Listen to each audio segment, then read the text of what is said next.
Đêm hôm qua trời mưa to thế cả, ngập hết nhà rồi. Cả nhà mình đã bị trôi đi hết rồi. Em đi vào trong nhà lấy cậu ra đây hướng đi.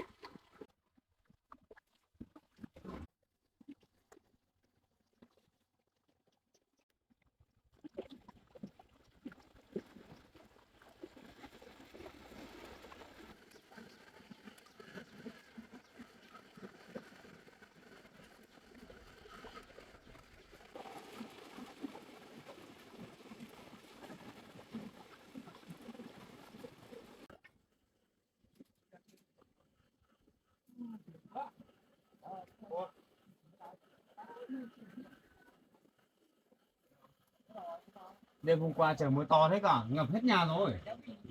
Em ơi, nhà mình bị ngập hết rồi. Đây, hôm qua mưa to thế cả.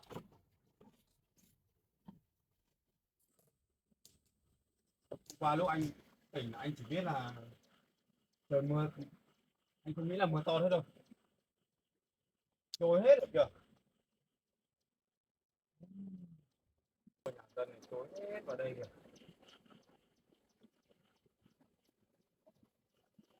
Vẫn lúa mạnh thế nhỉ? Anh sẽ cái camera qua đến ngập của mình. Các bạn cả nhà mình hoa biết đâu. Đấy, xong cái cam này. Rồi hỏng hết rồi.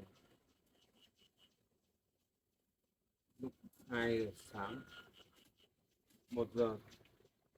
1:50 đang mưa.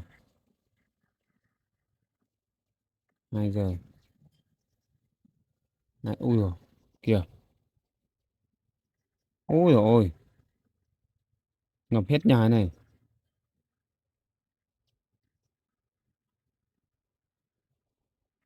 Ôi giời ơi, nhà mình ngập hết rồi. Trời ơi,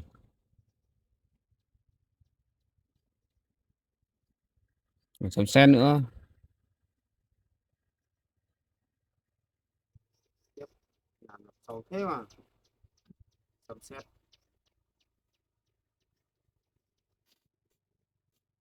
Ba nhà mình ngập nước lũ cuốn hỏng hết rồi. Còn nuôi tôm mới dài nữa. Nghe bà xem này. Đây, nhà mình ngập sâu thế này cơ mà.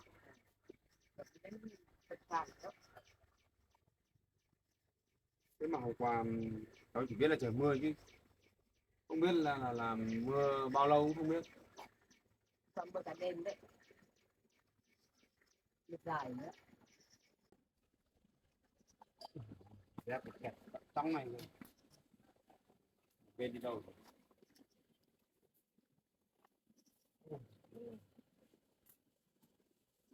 Áo dép đâm hơi trong kia để lúa của họ.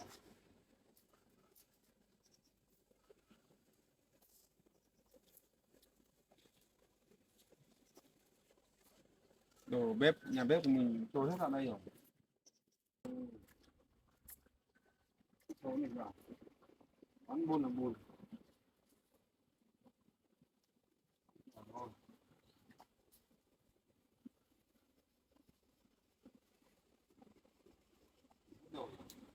Nó nhập cao rồi đấy.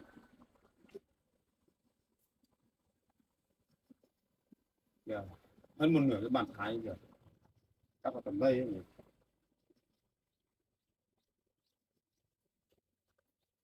Ồ, cái đám gà của mình. Ui, sao gà bị trôi hết rồi.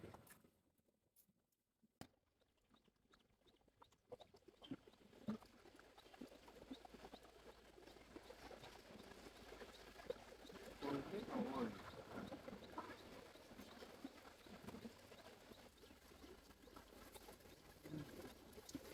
Sao nào?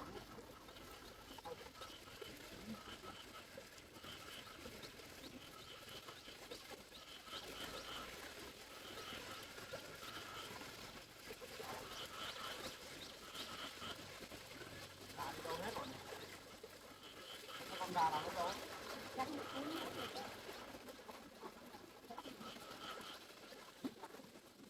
nhà mình đã bị trôi đi hết rồi.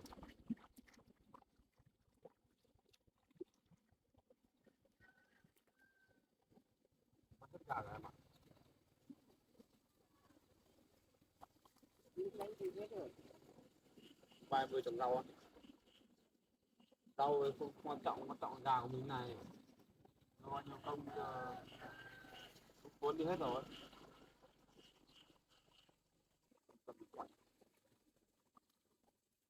Gà chắc chắn là trôi đi hết rồi.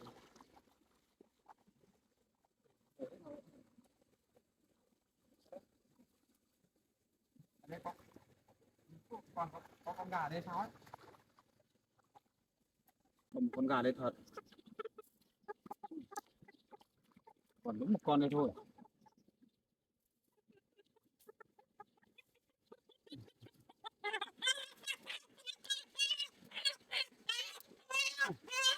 Ồ, Rồi thế là nhà. May quá còn có một con. Còn mấy con kia chắc trôi đi hết rồi em ạ. Con này không biết thế nào cho nó chạy được kịp chua ở đây thôi. Mất hết gà rồi.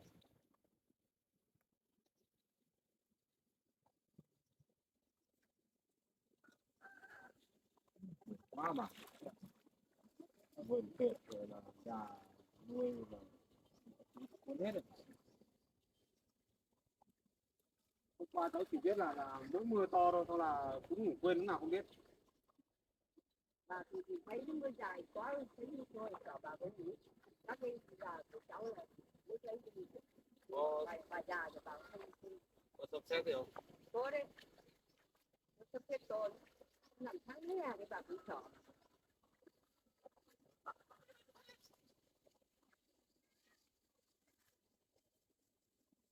Hết rồi mà.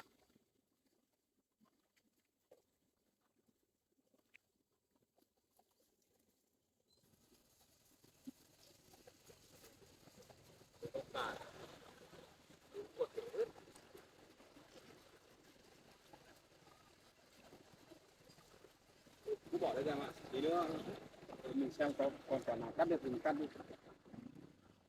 Về như thế này không sống nổi. Cuốn nó bật xuống gốc lên.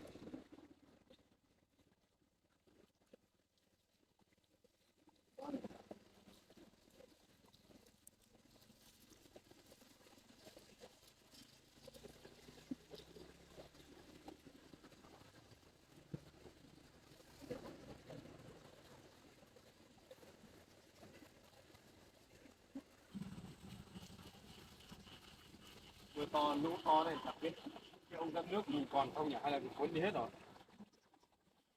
Nọ mắt ngang vào cái suối đi chứ.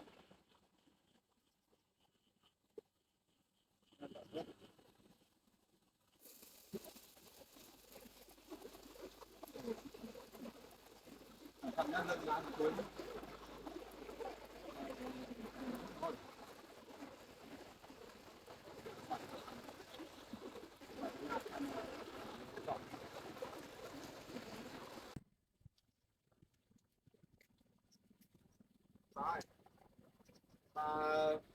Bên nhà ngồi trên để trông cháu nhá. Để cháu với Mận ở dưới này xem dọn dẹp nhà bếp nó. Đồ đạc nhà bếp bây giờ phải lung tung hết rồi. Bằng bùn đất không. Bạn lên trên nhà đi.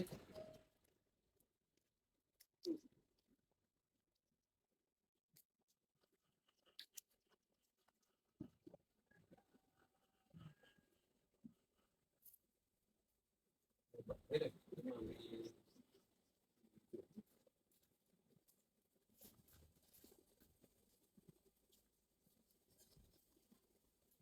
Cái ghế ngồi của tôi tận đây không ạ?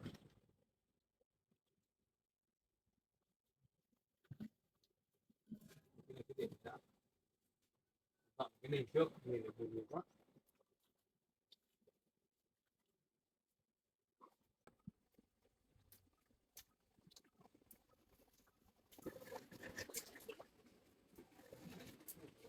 Quá đi.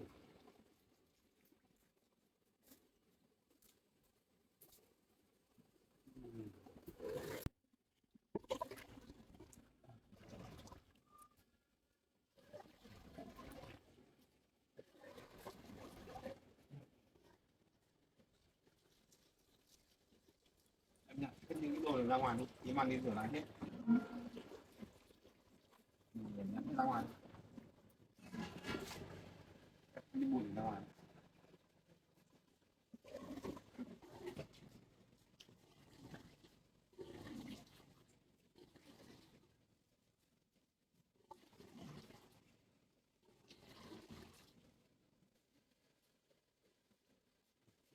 Các bạn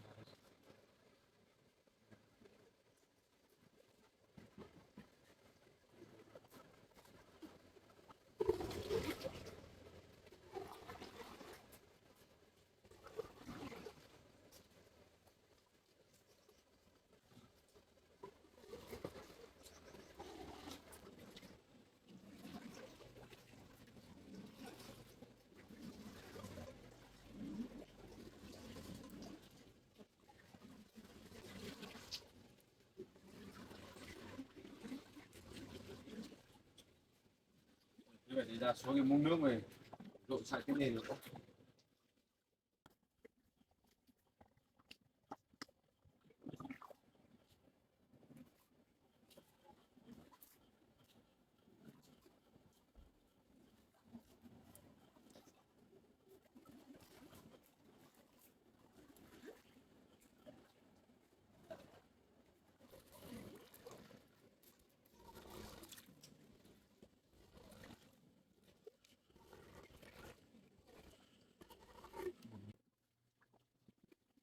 Này không sạch này mà sạch nước để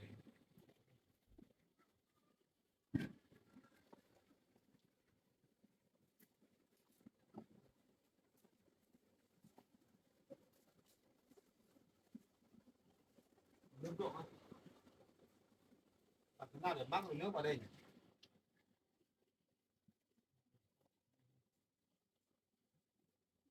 Độ của họ trên này có nước này. Bây giờ là cái cây này là cái măng tre này. Mắc nước cái kia ra đây, nước chảy ra đây thì mình múc cái kiểu để sẵn để cái nền.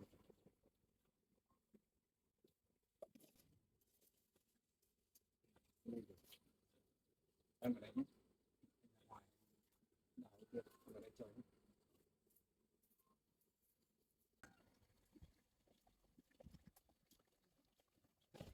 Lúa của họ ở đây cuốn hết.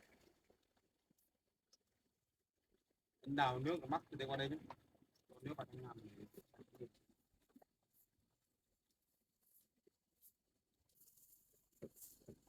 khắp lúa này còn nên cái gì ăn nữa. Hết rồi.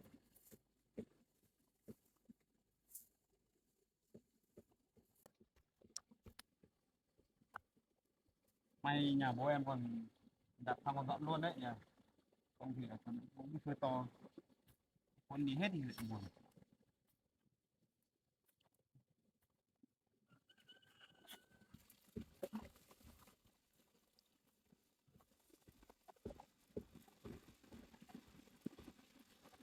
May có cái sử dụng này cao hơn nhà mình đấy. Đi em vào trong nhà lấy chậu ra đây hướng đi. Đây có nước này nó tiện hơn đấy.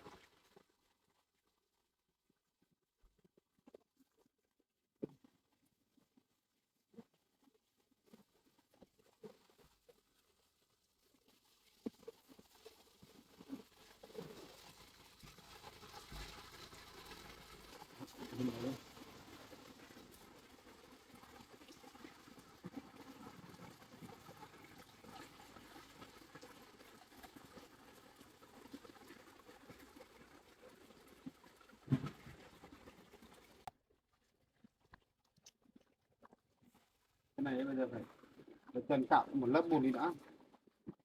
Còn mình cái dội nó sạch. Còn bùn không.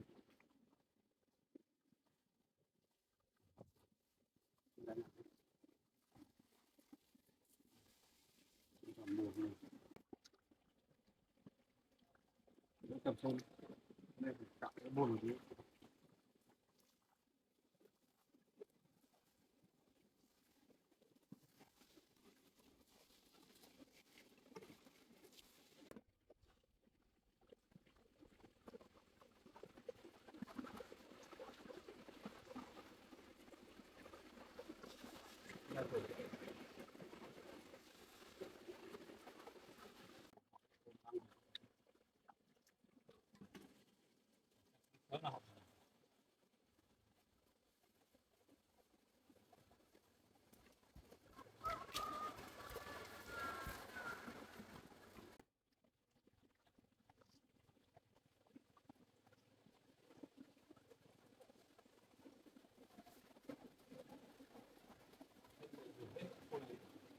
việc đi lại.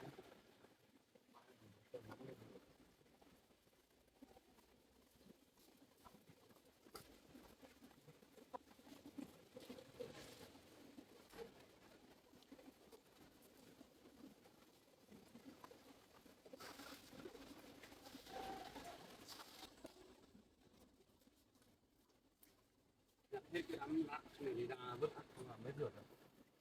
Bẩn lắm. Tôi khắp nơi về.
Một lúa to.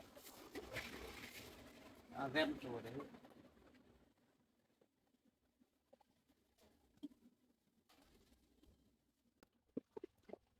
Máy con thỏ này qua đâu? Đúng không? Con đi đấy nhỉ?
No. Nó là cái lột. Ừ. Cái phát gì vậy đó? Gì à?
Cái này là được. Mình đặt nó bằng gì đó, hết quên đi.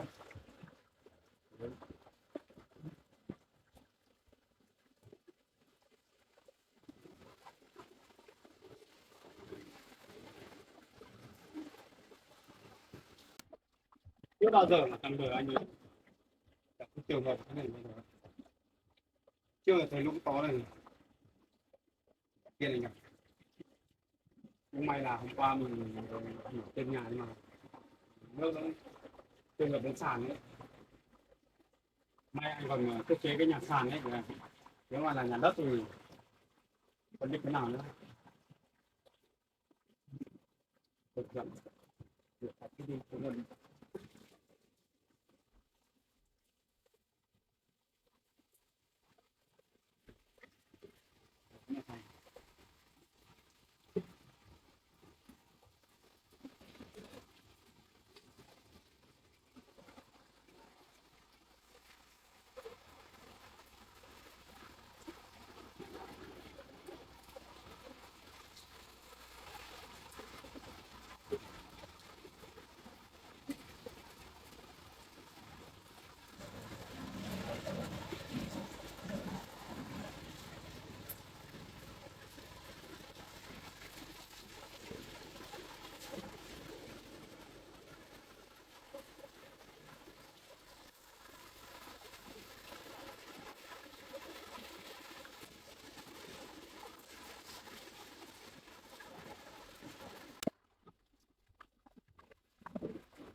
Cái gì chưa sạch rồi. Chưa sạch là anh mình lấy đồ nồi nước ra rửa qua đi, lấy ra đây rửa qua. Tí nữa mình xuống nước về mình rửa xong. Rửa qua. Cái nồi ấy, mùi nước của em mang vào đây.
cơ bản là sẽ rồi.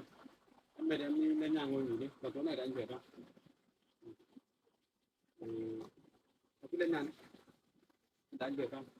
Cái này là sạch rồi.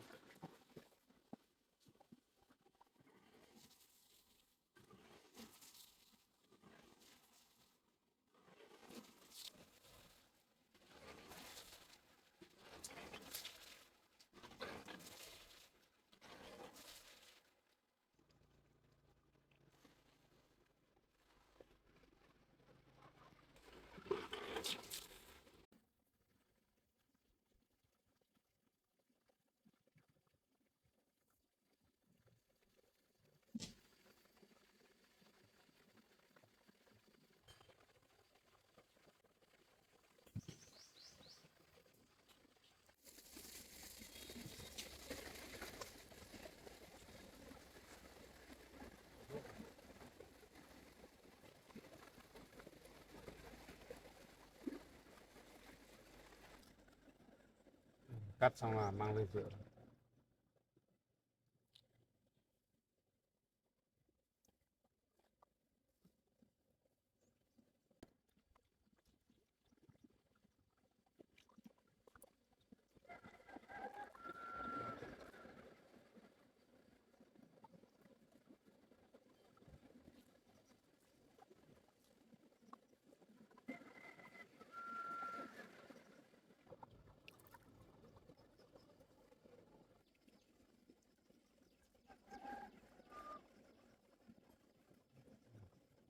Để mai nếu mà không lên thì phá bỏ đi lên, bật hết gốc lên.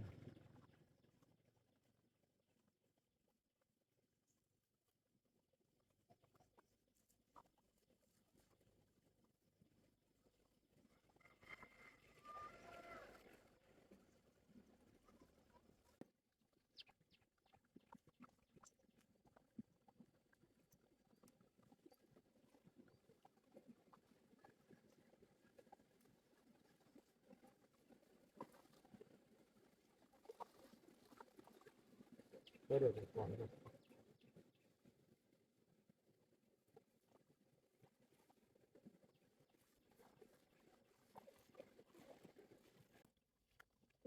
Cái này hôm qua em lau hết à? Giờ ngập lụt đây, thế còn gì bên trong? Dưới rào vườn cũng ngập hết rồi.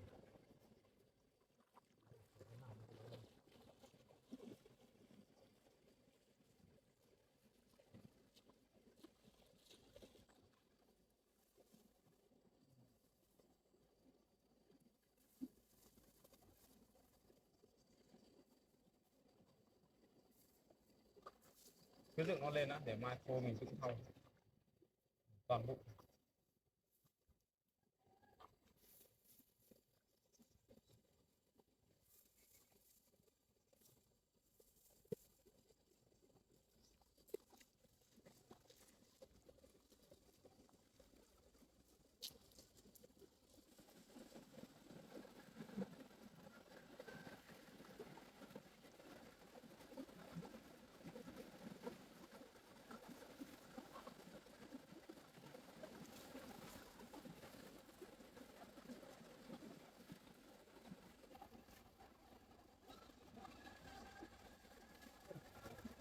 Quả công nhận mạnh thật đấy nhỉ. Thế mà em không biết.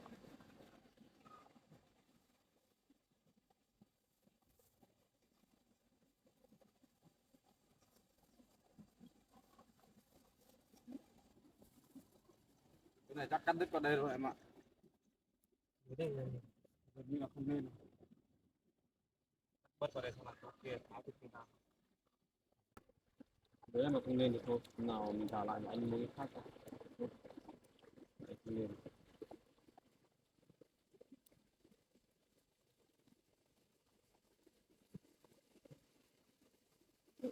Con quấn ra một cái được. Cái này mới là vấn đề này. Quấn hết vào đây.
Đó, tôi là tôi đi.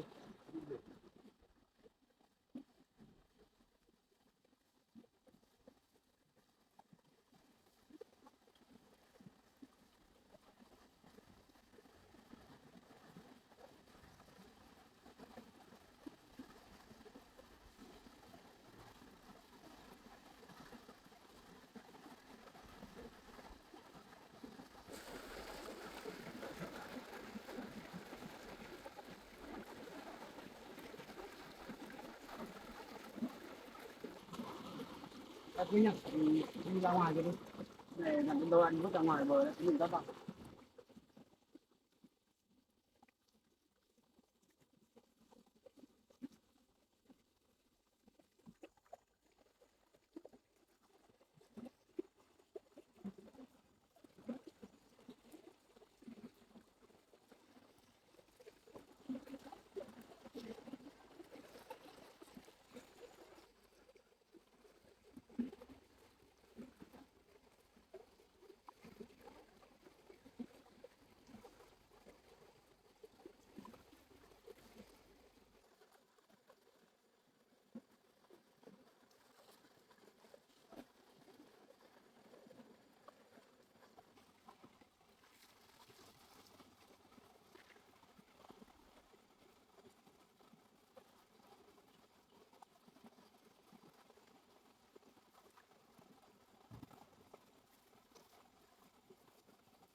Mang vào trong nhà cất đi. Làm mình làm lại sau.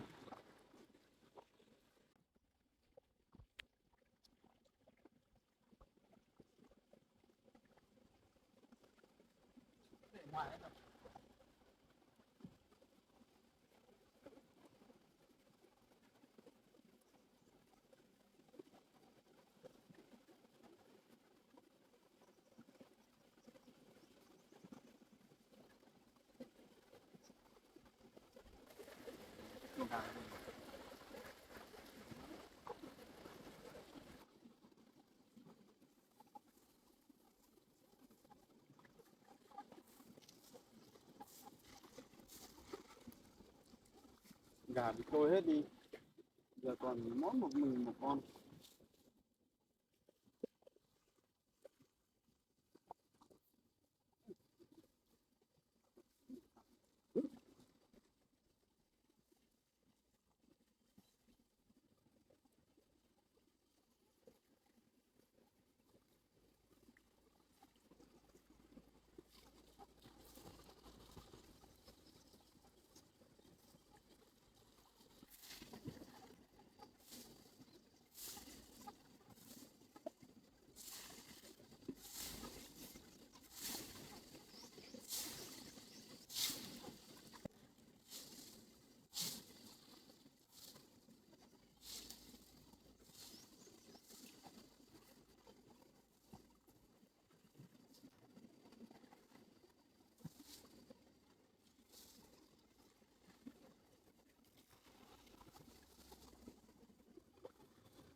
cào cái này nhỉ? Làm cái lãnh to vào đây. Rồi nắng qua em chạy vào trong nhà lấy áo anh mặc ấy, áo dài tay nhá. Lấy dao để khăn luôn cái chỗ này có cà thì vứt bỏ đấy nhá. Cà đấy không lên được.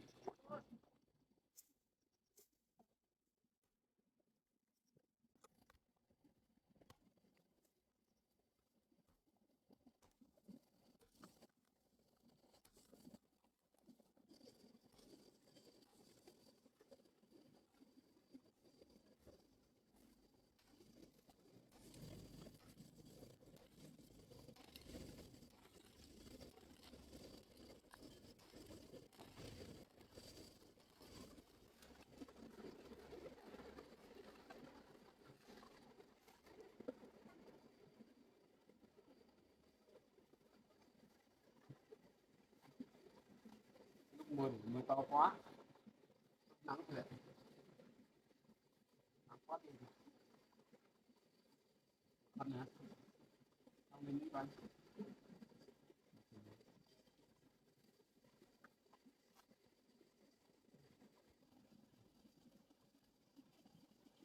Hai cái mũ của mình, hôm đi hộ bố em gặt lúa đấy, quên để bỏ trên đấy rồi.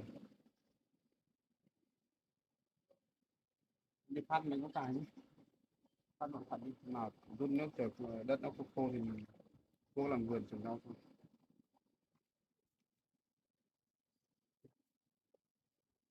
Cái đầu cái khăn này buồn cười lắm à.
Ăn thêm đi.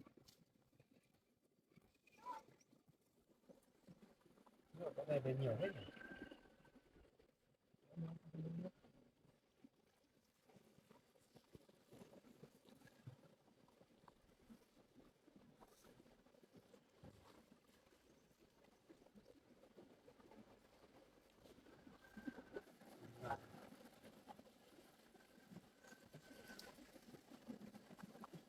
Mùa này không chặt đâu, chặt mai cọc cân.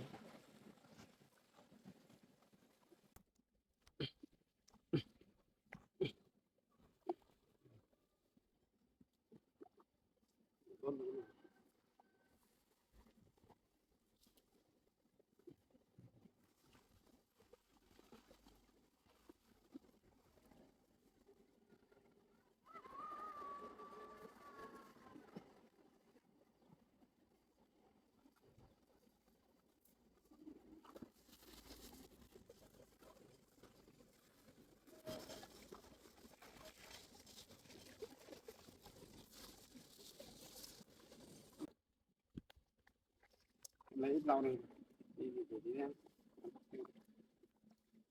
Bao nhiêu mất vả.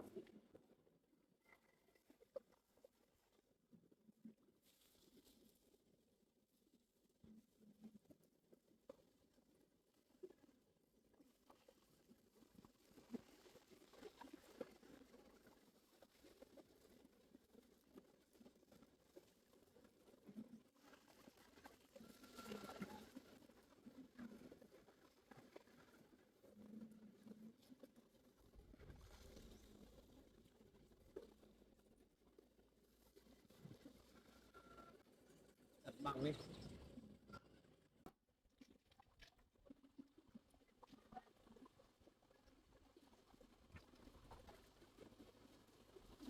Thôi em ạ.